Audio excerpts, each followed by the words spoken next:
What is going on, YouTube people? It is the dawn of a new era. I was going to do a end of the era Panini video, but I'm going to save it for next week. Just the new stuff that happened this week kind of pushed it. And I wanted to do this one because it's more timely because today, Topps basketball goes up for pre-order. Later this afternoon, noon Eastern. Topps Series 1. Well, I guess Series 1. I don't know if they're doing a Series 1 or Series 2. They're just calling this Topps basketball. So maybe it's just there is no Series 1, Series 2. But regardless, the flagship product of licensed basketball goes for sale later this afternoon. And we are officially in it now. And this will be a big preview to what's going to happen with the NBA product, or I'm sorry, NFL product when it rolls out. So I kind of want to talk about we're going to talk about this release, and then I kind of want to talk about some things I am intrigued about for the Topps getting the full license, some things that I'm interested in seeing. Right before I recorded this video, they actually put the pre-order price up of, I believe it was $109 a box, $110 a box for a hobby box. We'll see how long they last at that price.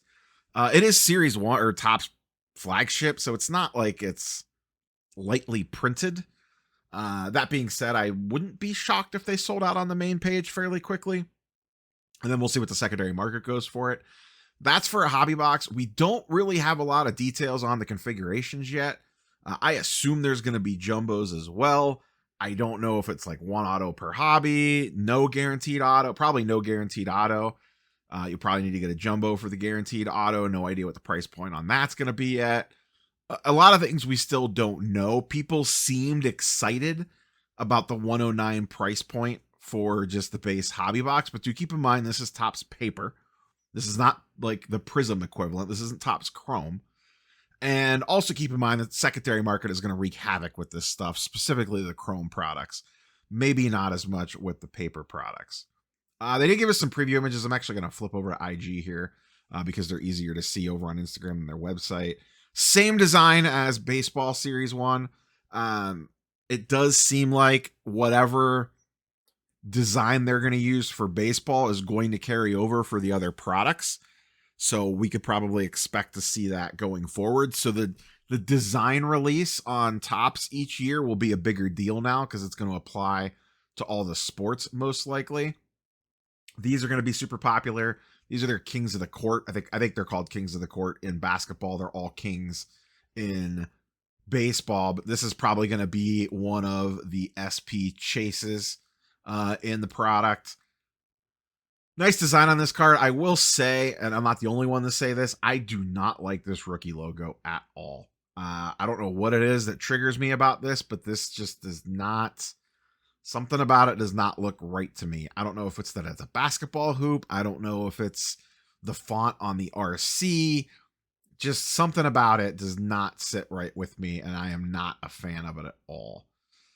Looks like we have they're doing the first card thing again. So they're going to roll out all the tricks that we can expect out of Topps that we've seen in baseball product across the way. You know, the really nice color match here on this Knicks orange auto for Jalen Brunson. This stuff is probably going to get a pretty good premium, I'm going to imagine, out of the gate on the singles side of things.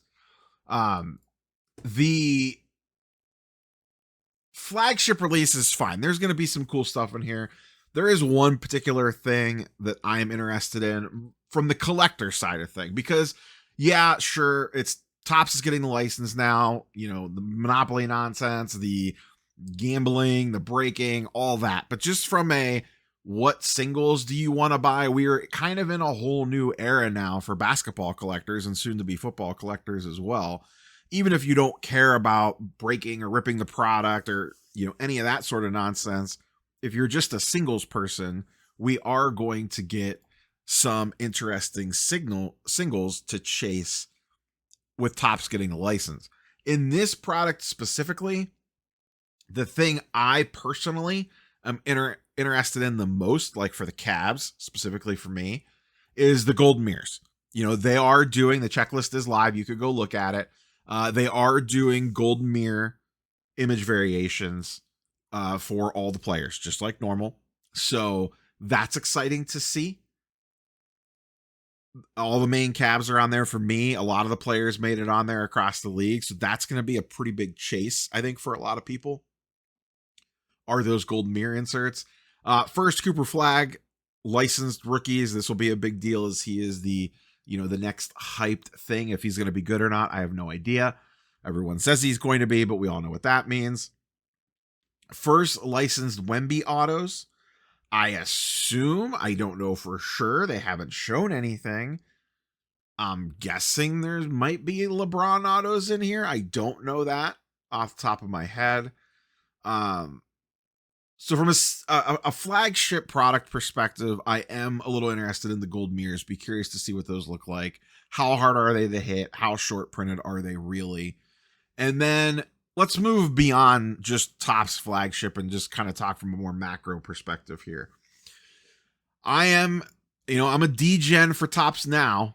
I am very curious to see. We are probably gonna get a slew of NBA Topps now releases. There is pretty much one just about every day for baseball. I would be surprised if NBA does not follow suit.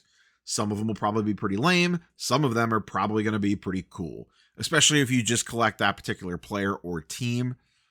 There's probably going to be some interesting stuff out there. There's probably going to be some interesting chases if you want to go the gamification route on Topps now with event use stuff and things like that. But I have to imagine they are chomping at the bit to make Topps now NBA product that people will probably go crazy for.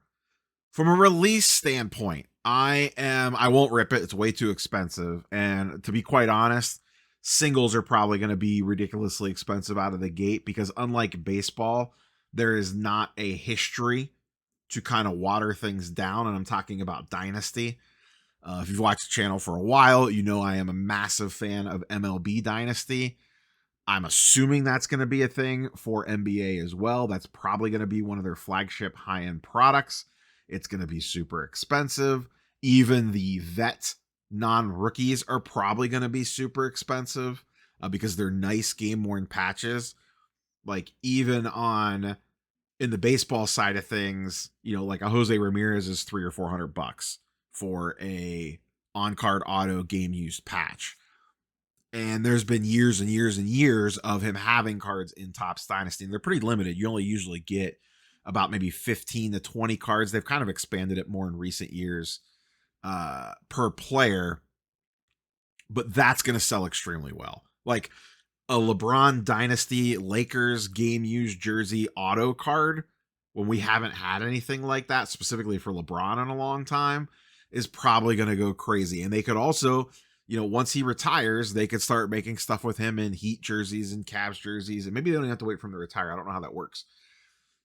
But they could potentially have him in other jerseys as well at some point in time that are going to be chases for those folks. So Dynasty is something I am very interested in from a singles perspective. Once again, a really badass Donovan Mitchell Topps Dynasty card. I can already see it in my mind. And Evan Mobley. They don't have a big rookie class, but those vets are going to sell for a lot. There won't be a Darius Garland because he's an Upper Deck exclusive for autographs. But that's another one that I'm really looking forward to. Obviously, I'm never going to be able to afford one to buy one on the secondary market, but the debut patches for NBA are going to bring a ton of heat and hype. We'll see what product that they stick that in. Do they make a Topps update? And that's kind of one of the other interesting things is, what does this look like? Is there going to be because basketball and baseball are not similar. Like you don't have call-ups. Your whole class right from the season start. So there's no mention. This is just called Topps Basketball. It's not called Series 1. So I assume there's not going to be a Series 2, but we don't know that for sure. Do they do an update? I assume that maybe they just do that. They do a Topps flagship, and then late in the season, they do a Topps update to catch people that maybe got traded or uniforms and swaps. Or like I noticed on the Cavs checklist that Ty Jerome is on there, even though he is now on the Grizzlies, just because that happened late in the offseason. So I'm wondering if maybe they do an update later in the year. I wouldn't be surprised by that. It makes total sense. And then the debut patches end up in that product. And what other sort of like game use stuff do we have? You know, like Topps has a lot of products that gets a little bit of love on the breaking scene, but from a normal collector standpoint, you could kind of pick up some really nice cards pretty cheap, like Topps Tier 1, things like that. Like a lot of that stuff has nice game use patches and autographs. I'm sure, once again, there's no competition here yet. You haven't had multiple years of releases for this stuff. Like a Mike Trout game use patch auto is relatively affordable because there's been 15 years of them out there. In this case, that stuff doesn't exist. There is not, you know, what would it be? Almost 9 years worth of, or 8 years worth of Donovan Mitchell game use patch autos out there in Topps product. There's some Panini stuff out there, but even that, you know, game use specifically, there's not a ton of that stuff out there because they don't do a lot of game use stuff. Now, from a pricing standpoint, it looks pretty decent out of the gate. It is slightly more expensive for this product. How does that continue as we go down the line? For those that have not followed the baseball scene specifically, what I will generally tell you, what shops have told me, what people with distro access have told me, is if you want to buy this product, whatever it is, take this one out, you know, push this to the side, just any Topps product, your best price, unless the price collapses after release, is the pre-order price that they first put up. It is usually that pre-order price that Topps puts up is close to what shops pay for, if not sometimes exact, for their first wave of product. Speaking about tomorrow specifically, I don't know how long it's going to last. I expect it's going to sell out quickly, and then the secondary market's going to do its thing. I wouldn't be surprised. I could see this both ways, where hobby boxes shoot up to $200 for a general hobby box, 150, 175, or maybe they sit in the 115 to 150 range. I don't think that's going to be the case. I would be surprised by that. My gut tells me is that these sit closer to 200. I could be completely wrong on that just because of the hype and FOMO that is going to be generated around the first Topps release in forever. Even if the product is not really worth it, I have a sneaking suspicion it's still going to shoot up there. But don't forget, this is series, or I keep saying series 1.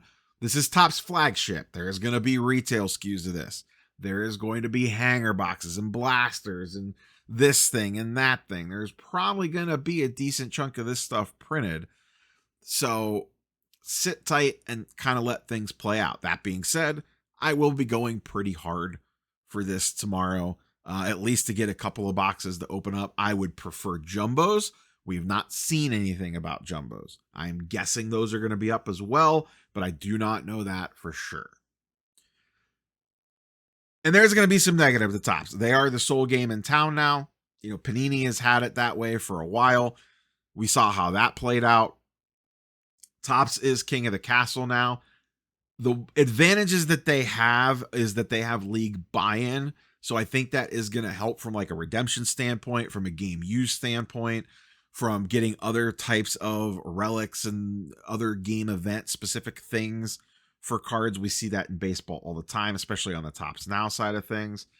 The big question is going to be the pricing of this stuff. And we talked about it for this particular release. They are probably, and you can kind of see what they're doing with this, with the 109 price point.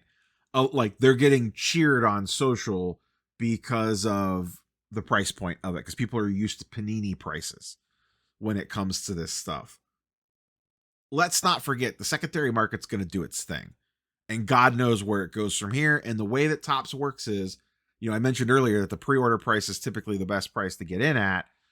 Once the secondary market does its thing and shifts the price, that's, Topps ups their price for the re-ups to distro, or not distro because they're their own distro, to shops, breakers, etc. So if the secondary market immediately shoots this thing up to $200 a box, when shops want to reload, they're probably going to charge them like $175, $160. I don't know the exact numbers. I'm just kind of guesstimating here, but they are going to increase their price to sell to the shops and the breakers if the secondary market runs it there. And spoilers, it's probably going to. Maybe not on flagship, but on Topps Chrome for sure. For sure. Topps Chrome is going to be super crazy. And that's another thing to think about as well. You know, Topps is here now. We are going to get MVP buybacks for basketball. Maybe they add something else in. Other sorts of buybacks, I don't know. But we have that. You know, what do they do with, and this is kind of an intriguing one. Is there going to be a Bowman Topps or a Bowman basketball product that's not college? Because Bowman is typically skewed towards prospects, and that's not really a thing in basketball. Are they going to try to squeeze out some sort of Bowman skew, or are they not going to mess with that and just keep it to the college stuff? I hope they do that. I hope they don't try to get too crazy here. And we're probably going to see a ton of releases. We're probably going to see a lot of releases. You're going to see Topps Flagship. You're going to see Chrome. You're going to see Finest. You're going to see Dynasty. You're going to see this. You're going to see that. All this stuff is going to be coming. What do they come up with for case hits? You know, I'll dig more into this in the end of the era with the Panini video. But like Kaboom's, Downtowns, and Color Blasts, the case hit was Panini's claim to fame. And Topps has kind of come up with some stuff. They have their HFAs. They're okay. Some of them are okay. They have their Bowman Spotlights, which they have now made into an SP, but I don't know if there's going to be a Bowman product. The King of the Court, that LeBron that I showed earlier, that is probably going to be on some sort of super short print list. The All Aces insert, everyone loved that, and then they moved that to a super short print insert. There's going to be the gold mirrors. There's going to be image variations. It's going to be fun to have like image variations back. I know Panini did some of that stuff, but people didn't seem to care that much. There would be like the prism variation of the rookie, and a lot of times it would sell for less. Whereas in baseball, the SPs and the SSPs sell for way more on that stuff. So I think that's going to be an interesting trick that they have up their sleeve that the basketball audience is not quite used to. But we'll see how this one goes. I like I said, I expect it to sell out tomorrow. I at least hobby and jumbo.